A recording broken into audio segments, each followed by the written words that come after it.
sedekah dari fulan bin fulan sebanyak 1,5 juta misal. Apakah riya? Tidak, selama kita memang tidak merencanakan untuk menampakkan, malah kita merencana biar orang lain juga ikut bersedekah, itu tidak mengapa. Malah dianggap riya kalau tertulis hamba Allah sedekah 1,5 juta dari hamba Allah. Habis salat Jumaat kita bilang, tadi tahu enggak yang hamba Allah yang 1,5 itu? Yang kenyolong kata dia. Itu malah riya. Masuk dalam ujub dan sum'ah tadi. Makanya coba latih dulu menyembunyikan amal. Tapi ada tempat-tempat yang enggak mungkin disembunyikan. Masa salat jamaah disembunyikan? Bapak salat jamaahnya di mana? Saya tanya-tanya. Urusan saya dengan Allah. Itu enggak mungkin disembunyikan. Pak, salat jamaah itu harus nampak. Memang harus nampak dia.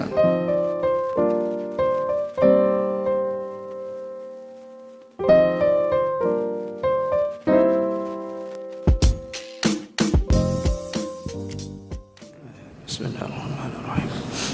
Assalamualaikum warahmatullahi wabarakatuh. Alhamdulillahirabbil alamin. Wa bihi nasta'in 'ala umuri dunya waddin. Asyhadu an la ilaha illallah wahdahu la syarika lah. Wa asyhadu anna Muhammadan 'abduhu wa rasuluhul karim. Allahumma shalli wa sallim ala nabiyyina wa sayyidina Muhammadin wa ala alihi wa ashabihi ajma'in. Amma ba'd. Rabbi shrah li sadri wa yassir li amri wahlul 'uqdatam min lisani yafqahu qawli. Segala puji bagi Allah, kemudian salawat dan salam pada Rasulullah, pada keluarga dan seluruh sahabat-sahabatnya. Bapak-bapak dan ibu-ibu jamaah salat duhur yang Allah muliakan, insyaallah kita akan bersama selama 40 menit ke depan sampai menjelang pukul 2. Dan tema kita selama Ramadan yaitu tentang perkara-perkara yang dikhawatirkan Nabi terjadi pada umatnya. Dari bahasa ini kita tahu bahawa Nabi gelisah, Nabi susah, galau kalau seandainya perkara-perkara ini tertimpa pada umatnya. Walaupun kadang-kadang tidak bisa dihindari, namun dengan mengetahui perkara-perkara ini, maka kita berusaha untuk menjauh darinya. Apa dia? Yang pertama yaitu perkara yang dikhawatirkan oleh Nabi terjadi pada umatnya adalah ar-riya dan syahwah al-khafiyah. Perbuatan riya dan syahwat yang tersembunyi. Bapak Ibu yang Allah muliakan, bahasa riya itu diambil dari bahasa ra'a, yara, nanti berujung kepada riyaan yang artinya melihat. Tentu yang dimaksud di sini adalah ketika kita ingin dilihat oleh orang-orang di saat kita beramal saleh. Jadi kita beramal saleh tetapi ada keinginan untuk dilihat oleh orang, dan itu diiringi dengan rasa tersanjung, ingin dipuji setelah penglihatan itu. Ini disebut dengan riya. Nabi SAW menyebutnya dalam beberapa hadis dengan bahasa yang lain, yaitu asyirkul asghar, syirik kecil. Jadi riya ini disebut oleh Nabi syirik kecil. Kenapa diambil dari bahasa syirik kecil? Karena pada dasarnya syirik besar itu mudah untuk dideteksi. Syirik besar di saat kita menduakan Allah dengan zat yang lain atau dengan makhluk yang lain. Allah Subhanahu wa taala telah melarang perkara ini, wala tusyriku bihi syai'a, janganlah engkau mensyirikkan Allah dengan segala sesuatu apapun. Jadi kalau syirik besar itu, orang-orang yang beragama selain mukmin, selain Islam, itu semua jatuh ke dalam kesyirikan. Mereka menyembah Yesus, menyembah Yahweh dalam Yahudi, kemudian mereka menyembah Siddhartha Gautama dalam Buddha, menyembah 3 dewa, Brahmana, Wisnu dan Shiva dalam Hindu, menyembah api dalam Majusi, menyembah matahari dalam budaya Shinto, Konghucu, menyembah pendiri Konghucu. Semuanya syirik besar, dan itu mudah untuk dikenali. Tapi ada satu syirik, yaitu syirik kecil, dan itu orang kadang-kadang terjebak ke dalamnya, tidak menyadari bahawa dia telah syirik, yaitu di saat dia beramal kepada Tuhan selain Allah.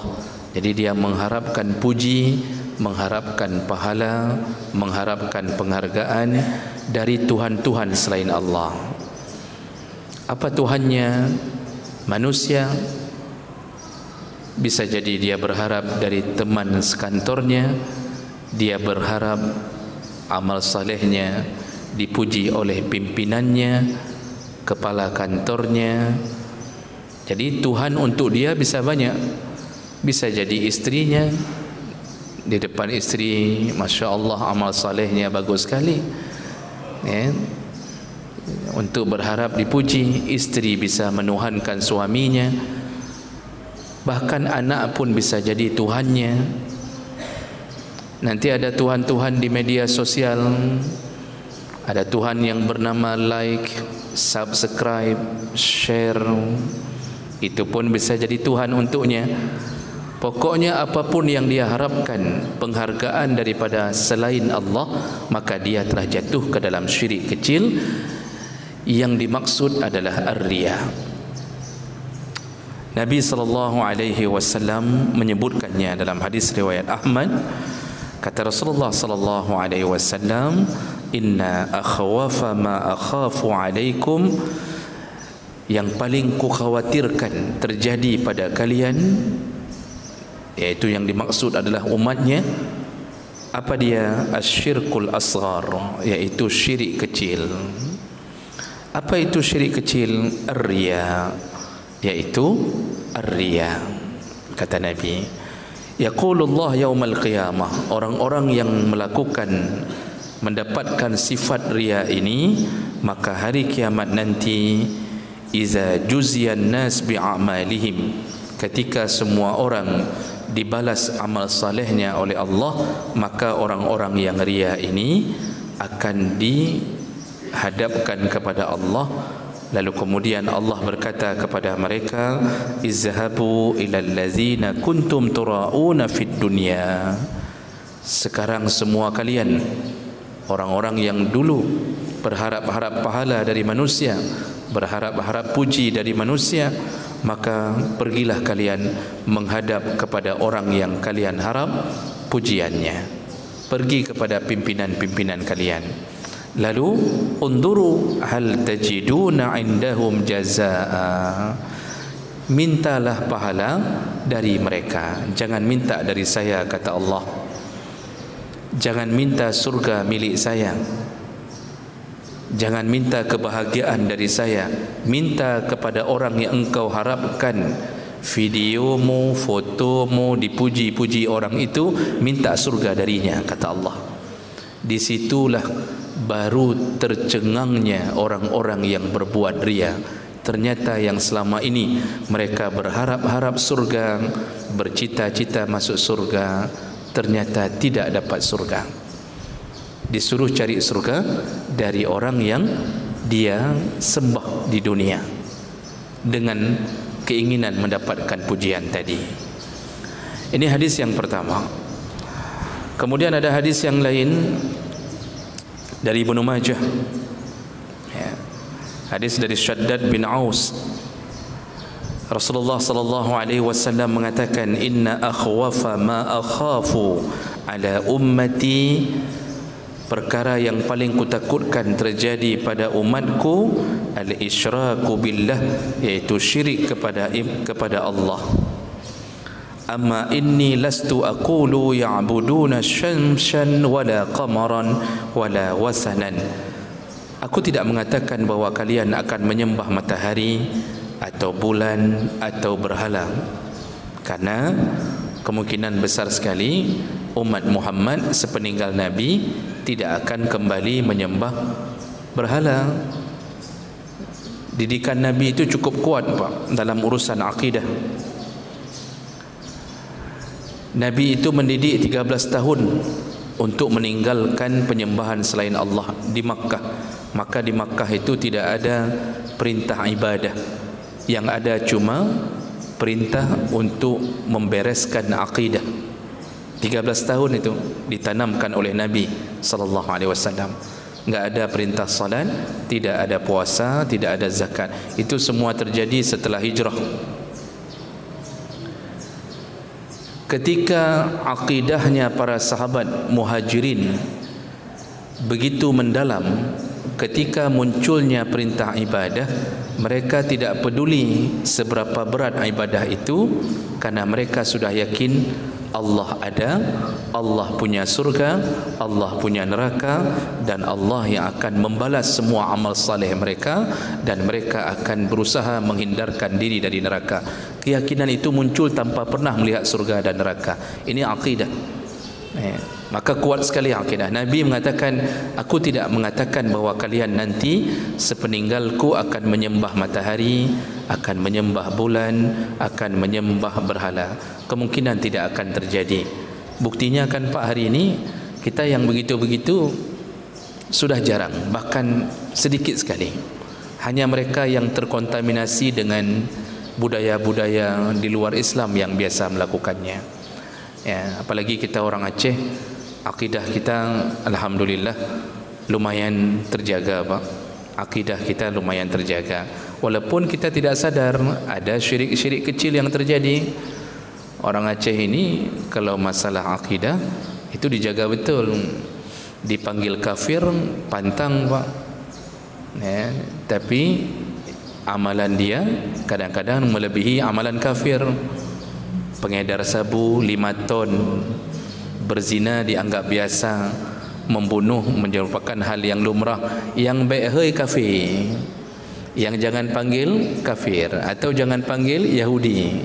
Pantang orang Aceh dipanggil Yahudi, tapi amalannya kadang-kadang melebihi Yahudi. Yang penting jangan rusak kalimat dengan kalimat akidah Yahudi. Mencuri terus, mabuk terus, yang penting jangan panggil Yahudi. Nehoi perampok je, nehoi pancuri je, dumpu je, yang baik hei Yahudi. Makanya kalau orang-orang mencuri itu, kalau kita panggil maling, kalau pencurinya orang Aceh, itu tetap lari, Pak. Jadi kalau mau tangkap pencuri Aceh, panggil Yahudi. Nyai balik gerau ya. Ini apa kepegah tanya? Udah tahu cara tangkap pencuri Aceh kan, Pak? Panggil Yahudi, jangan panggil maling. Kalau panggil Yahudi, itu pencuri pun berhenti seketika. Dia akan balik. Dia tanya, bilang apa barusan? Oh, pantang, Pak. Nah, jadi ini contoh barang. Kita tidak sembah matahari, bulan dan bintang atau berhala, tetapi kata Nabi, walakinna a'malan li ghairillah syahwatan khafiyah. Tapi yang terjadi padamu nanti, engkau menyembah, memperlihatkan amalmu kepada selain Allah, atau disebut dengan syahwat yang tersembunyi. Nah, syahwat tersembunyi ini adalah bahagian daripada riya.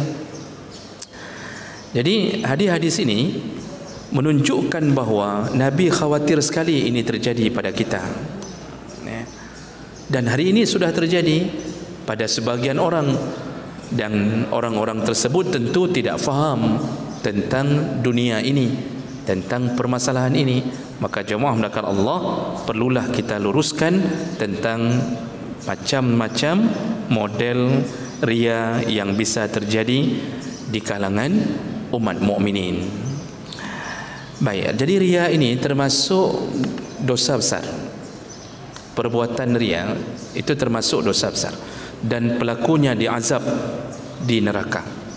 Wajib masuk neraka kalau tidak berhenti dari amalan ria. Dan ini terbukti berdasarkan hadis Nabi SAW, hadis riwayat Tirmizi, Al-Hakim, yaitu tentang kondisi orang-orang yang pertama sekali dihisab oleh Allah di hari kiamat.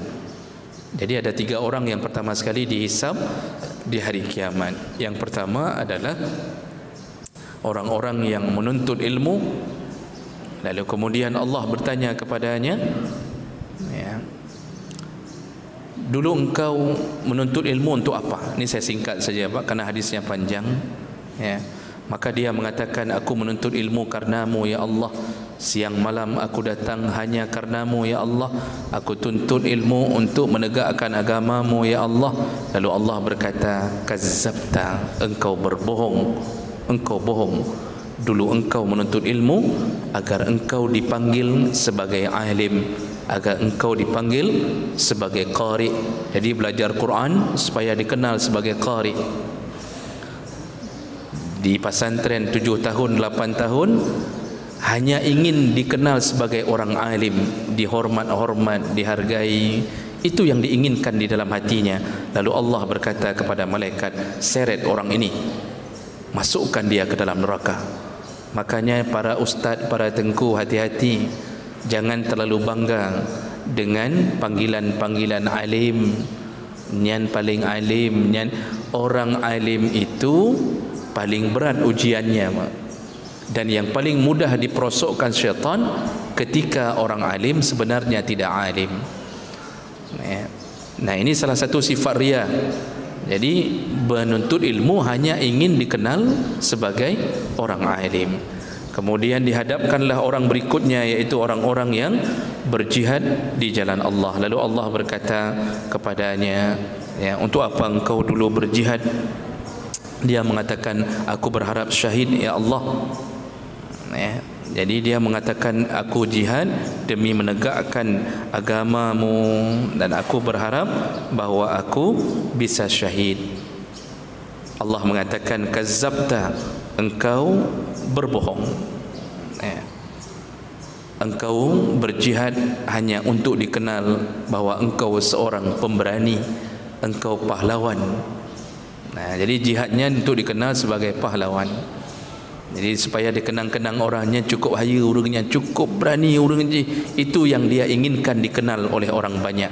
Maka Allah katakan, seret dia, masukkan dia ke dalam neraka.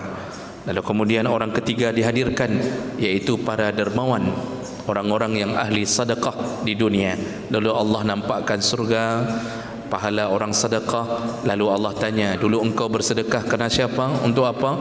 Dia mengatakan, untukmu ya Allah, aku lakukan untukmu ya Allah. Lalu Allah berkata, kazzabta, engkau bohong.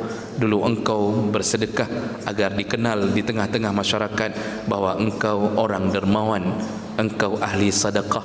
Jadi supaya dihehei oleh orang, dia cukup dermawan sekali orangnya, subhanallah. Itu kalau bapak itu ada, itu satu kedai kopi dibayar semuanya, kedai-kedai kopinya dibeli sama mereka. Jadi dikenallah sama masyarakat dia orang dermawan, padahal di dalam hatinya dia berharap supaya dikenal-kenal dengan bahasa itu. Lalu Allah menyuruh untuk menyeretnya ke dalam neraka. Kan banyak orang model begini Pak, sebenarnya dia enggak dermawan, tapi dia dermawan karena ingin dikenal orang. Menjelang 2024 akan lebih ramai lagi orang begini Pak. Nanti kita lihat saja waktu menjelang 2024, cukup ramai orang masuk ke masjid tanya ke panitia, perlu dibuat apa? Sajadah sudah cukup atau belum? Mana menan hana ada pilih sajadah gulung balik, gulung semuanya lagi. Ada yang pilih saya di kampung ini, gulung. Inilah model-model yang Allah seret ke dalam api neraka. Bukan sebenarnya karena Allah. Ini menunjukkan sifat dia telah punya Tuhan selain Allah, yaitu sesama manusia dia tuhankan. dia bukan beramal karena Allah Subhanahu wa taala. Nah, jemaah menekan Allah Subhanahu wa taala. Riya ini dalam pandangan para ulama itu ada 3 model. Ya. Jadi secara umum digaris bawahi para ulama ada 3 model. Yang pertama adalah memang riya sejak awal. Riya dari awal. Jadi ingin berbuat dari pertama memang ingin memamerkan. Dia melakukan sesuatu dari awal memang sudah memasang hatinya agar dikenal orang. Dia datangi rumah-rumah, dia berikan semua apa yang dia bisa beri. Tapi dari awal dia pergi, sudah rencananya memang ingin riya, ingin menampakkan amalnya. Jadi kadang-kadang datangnya model tim. Di situ ada wartawan, di situ lengkap dengan orang-orang penting. Pak kecil harus hadir. Jadi misal bedah rumah apa? Contoh, bedah rumah. Itu tergantung hati. Dia ingin diketahui oleh banyak orang bahwa dia telah berbuat. Maka dari awal dia telah menghubungi. Dia hubungi Pak Kecil, dia hubungi Babinsa, dia hubungi Polsek setempat. Pokoknya hadir ya. Hadir. Nanti wartawan sudah siap. Dari awal dia cadangkan itu. Tujuannya memang agar ingin dikenal orang. Maka para ulama sepakat mengatakan amalnya tertolak dari awal. Walaupun dia telah menghabiskan puluhan juta untuk bersedekah, semua yang dia lakukan kalau riya itu muncul karena keinginan dari awal semuanya ditolak Allah Subhanahu wa taala. Ini kesepakatan para ulama mengatakan ini. Jadi ini bisa terjadi macam-macam, Pak. Bisa terjadi pada amal-amal saleh macam-macam. Kadang-kadang mau salat subuh itu dari rumah memang sudah muncul, dia sengaja salat subuh agar dikenal orang bahwa dia orang yang salat. Jadi yang bermain riya itu di sini, Pak. Hati ini yang bermain. Dia menyedekahkan sesuatu ke masjid agar dikenal orang bahwa dia ahli sedekah. Dari awal sudah ada planning itu. Jadi enggak disebut riya kalau tidak ada di dalam hati, walaupun nampaknya riya. Kemudian model yang kedua, riya muncul di tengah-tengah. Rencana awal tidak riya, tapi ketika dia lihat penduduk sudah mulai berkumpul, penduduk sudah mulai ramai melihatnya, di situ di tengah-tengah amalnya muncullah riya. Tadi enggak ada rencana riya, tapi begitu dia dengar isu-isu bahwa orang sudah mulai berkumpul untuk mencari-cari dan melihat-lihatnya, muncullah riya di tengah jalan. Kalau orang salat rakaat pertama tidak riya, tapi begitu sudah ramai orang salat mulai muncul riya di rakaat kedua, rakaat ketiga. Jadi riya itu muncul di tengah-tengah. Maka apa yang terjadi dengan amalnya? Para ulama mengatakan kalau dia bisa mengusir rasa riya itu, selamatlah amalnya. Kan kita kadang-kadang, Pak, dibisik-bisikkan, dibisik-bisikkan oleh syaitan. Pertama enggak ada riya, tapi begitu dilihat orang muncul nih, kamu sudah mulai dilihat orang. Masya Allah, perbaguslah salatmu. Karena ciri-ciri orang riya salah satunya dalam salat, yura'unan nas. Mereka itu kalau salatnya dalam keadaan menampak-nampakkan pada orang. Itu kalau salat di masjid, orang riya itu salatnya bagus sekali. Itu waktu sujud kakinya dua-dua diangkat di belakang, ujung jari kakinya sempurna diangkat. Kalau duduk tahiyat, itu yang sebelah dia dudukkan, yang kaki sebelah dia duduk, dia berdirikan sesuai dengan sunnah-sunnah Nabi SAW.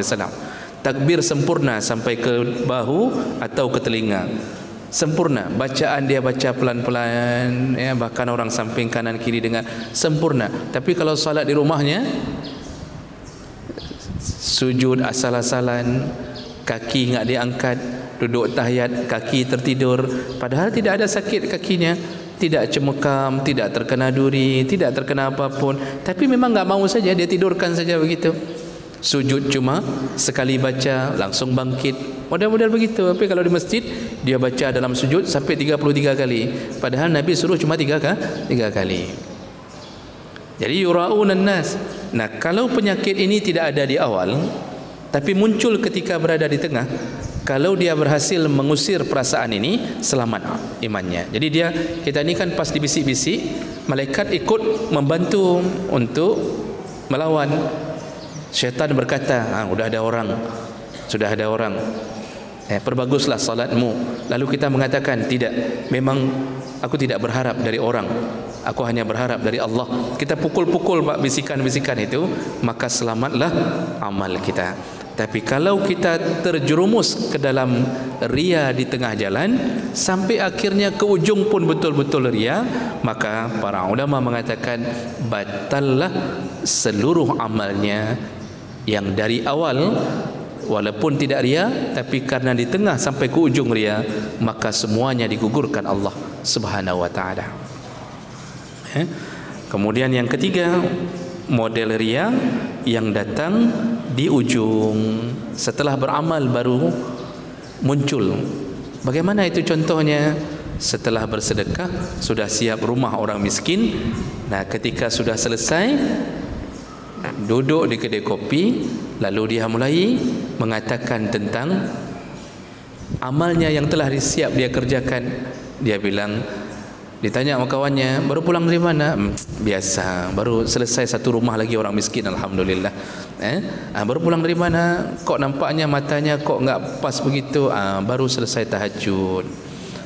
Jadi sudah beramal, tapi kemudian dia mulai menampakkan amalnya setelah beramal. Ini nanti masuk ke dalam dua kategori, bisa sum'ah, bisa ujub.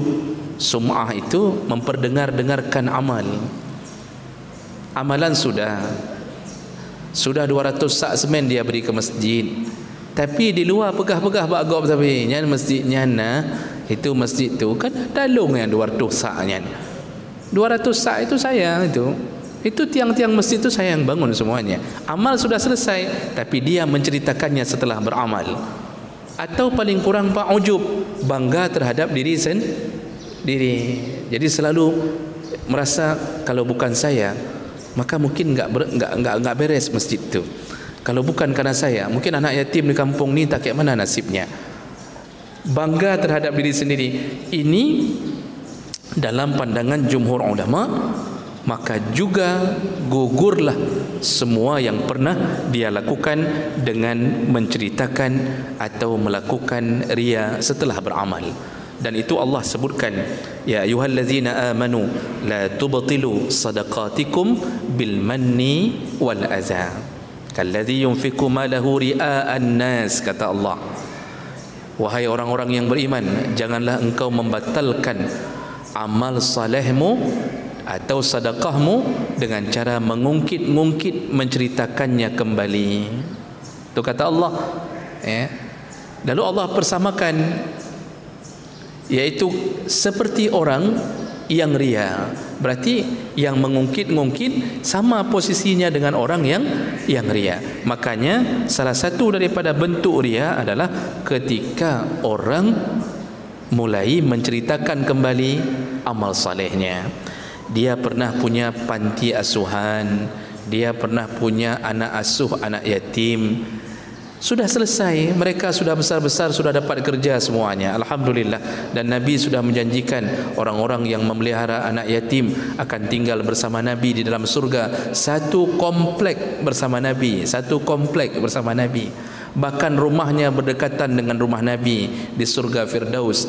Dia sudah bantu anak yatim banyak, tapi selesai dia melakukan itu, lalu dia selalu mengungkit-ungkit kepada teman baiknya bahawa dia pernah mengasuh anak yatim sekian orang, mereka hari ini sudah begini, sudah begitu. Itu masuk ke dalam menggugurkan amal. Makanya habis mandum, sampai Allah mengatakan kamatsali Safwan alaihi turab fa asabahu wabilun fatarakahu salda.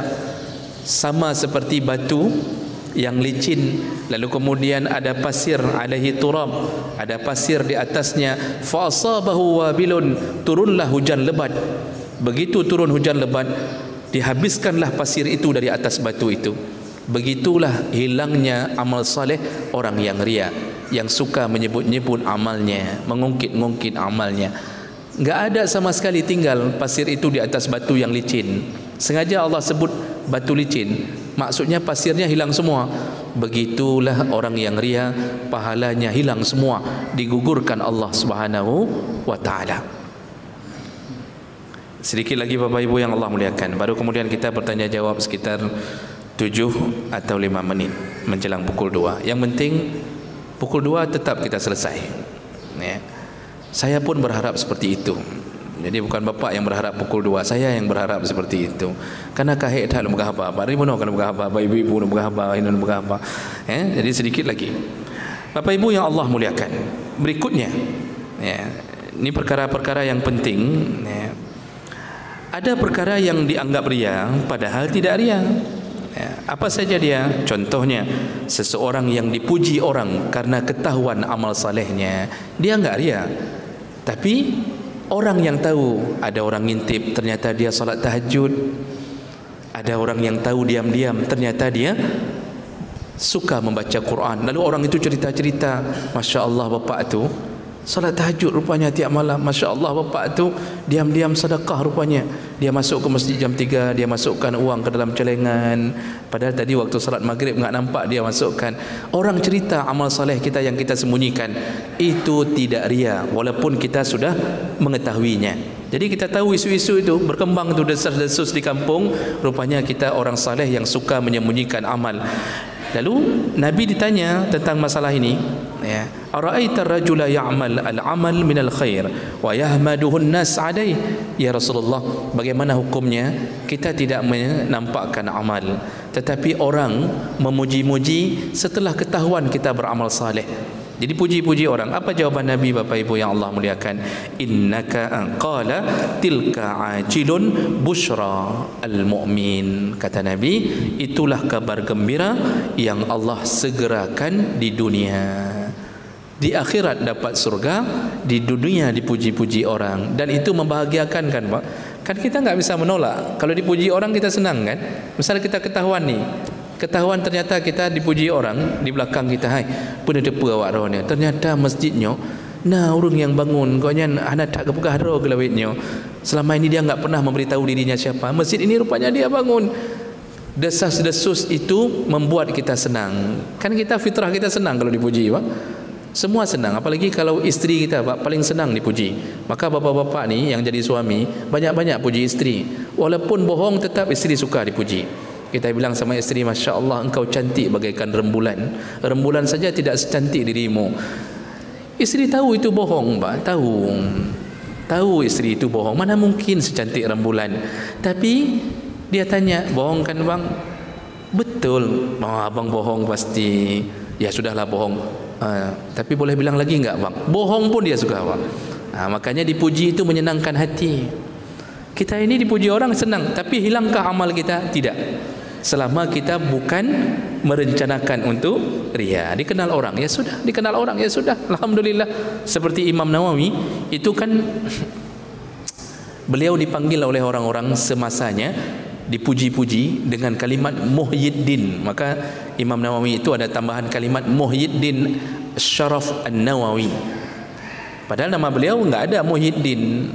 Muhyiddin itu yang menghidupkan agama. Sampai Imam Nawawi mengatakan, jangan panggil aku Muhyiddin, jangan, panggil saja Nawawi. Nawawi itu nama-nama kota, An-Nawa.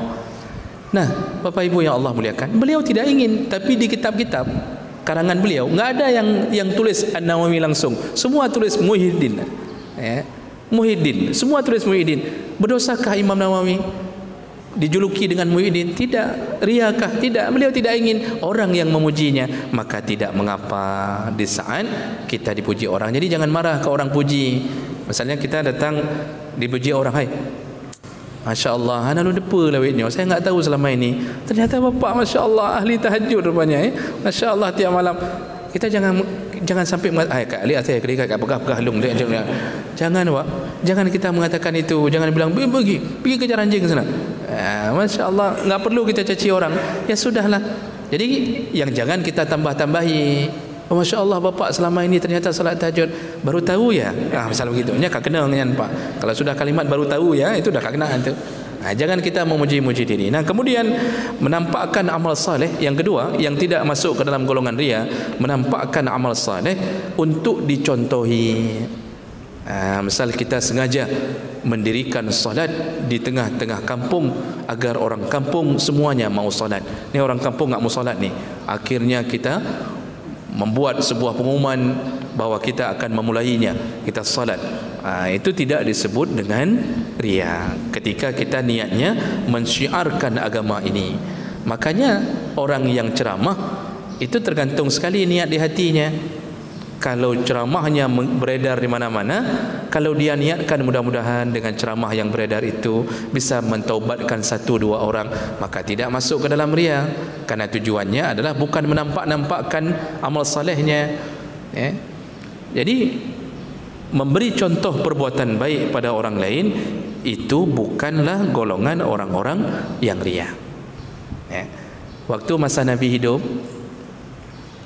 ada orang miskin masuk masjid, puluhan orang.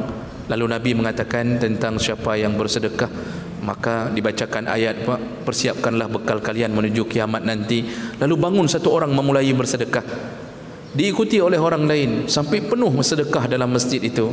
Apakah orang yang pertama ini riya, sengaja sok-sokan bangun untuk memulai perbuatan saleh? Ternyata bahkan Nabi memuji-mujinya. Nabi mengatakan siapa yang menjadi pemula atau pionir atau pengawal sebuah kebaikan, maka seluruh pahala orang yang mengikutinya diberikan untuk dia. Malah Nabi muji. Nabi enggak mengatakan kakak pepun pahdi bagom, enggak ada Nabi mengatakan langsung bangun biar nampak sama orang, enggak ada itu bahasa itu.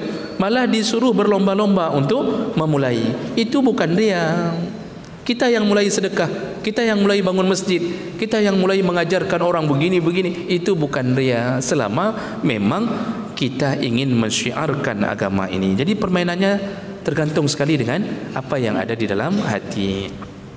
Dan yang ketiga, tidak disebut riya karena terpancing dengan suasana yang baru. Contoh, kita enggak pernah solat tahajud. Tiba-tiba malam itu datang teman-teman yang saleh ke rumah kita. Ternyata mereka ahli tahajud. Gara-gara mereka sembahyang tahajud di rumah kita, kita ikut-ikutan sembahyang tahajud. Mereka tahu selama ini kita enggak pernah tahajud, tapi karena mereka datang, kita ikut tahajud. Kita enggak pernah puasa Senin Kamis, tapi gara-gara ada teman-teman yang mengajak-ngajak atau mereka muncul, kita enggak enak, akhirnya terpaksa puasa Senin bersama mereka. Ini memulai amal karena terpancing suasana baru, itu tidak disebut dengan riya. Jadi bukan menampakkan, karena orang mengira begini, selama ini enggak pernah tahajud, pas datang kami mulai tahajud, kasi nampak ya, bukan nampak ya. Tidak begitu, Pak. Bisa jadi kita karena di situ datangnya hidayah dengan bantuan orang saleh. Karena salah satu daripada cara mendapatkan hidayah berteman dengan orang saleh.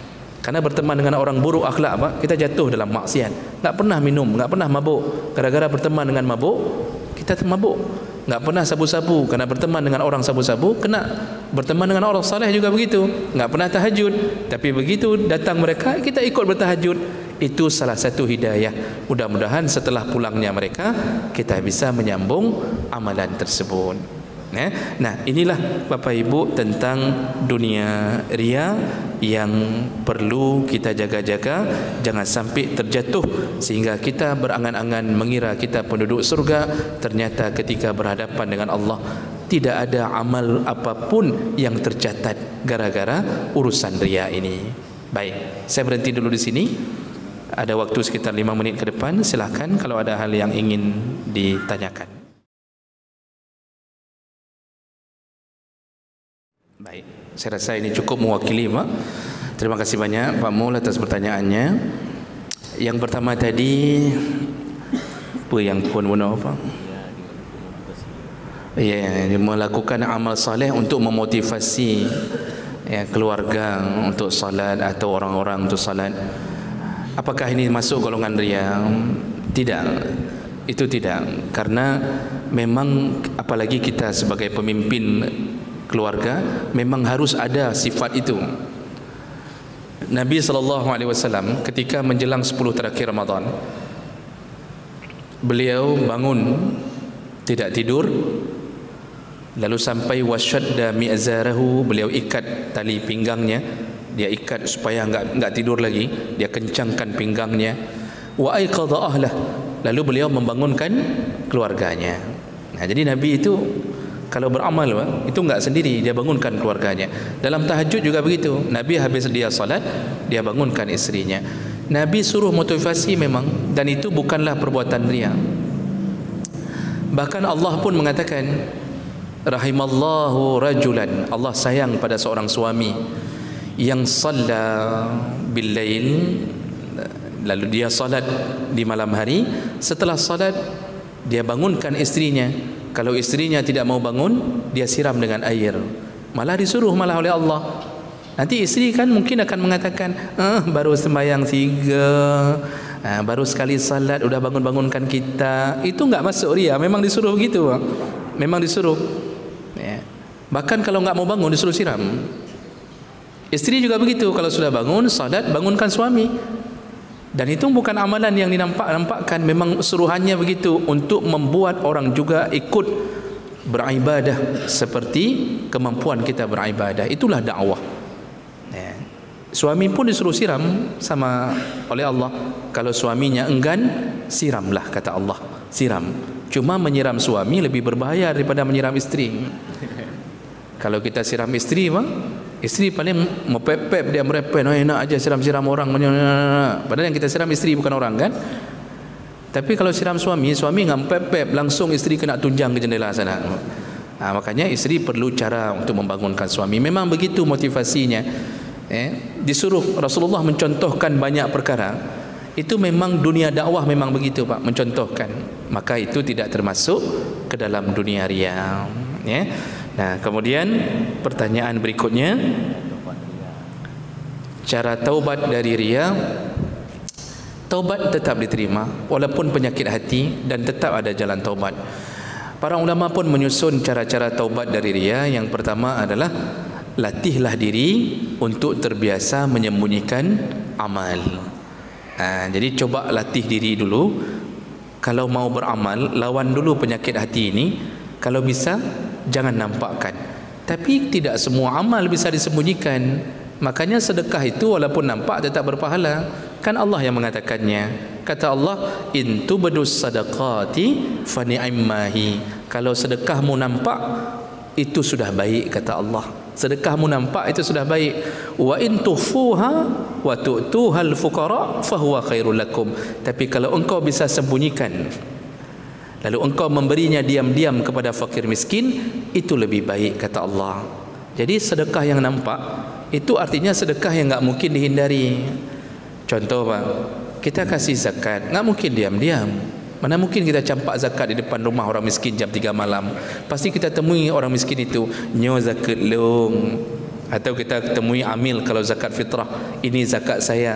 Kan enggak mungkin kita diam-diam telepon amil, nanti zakat diantarkan ya. Ditanya Mak Amil, dari mana? Enggak usah tahu, yang penting nanti zakat diantarkan aja.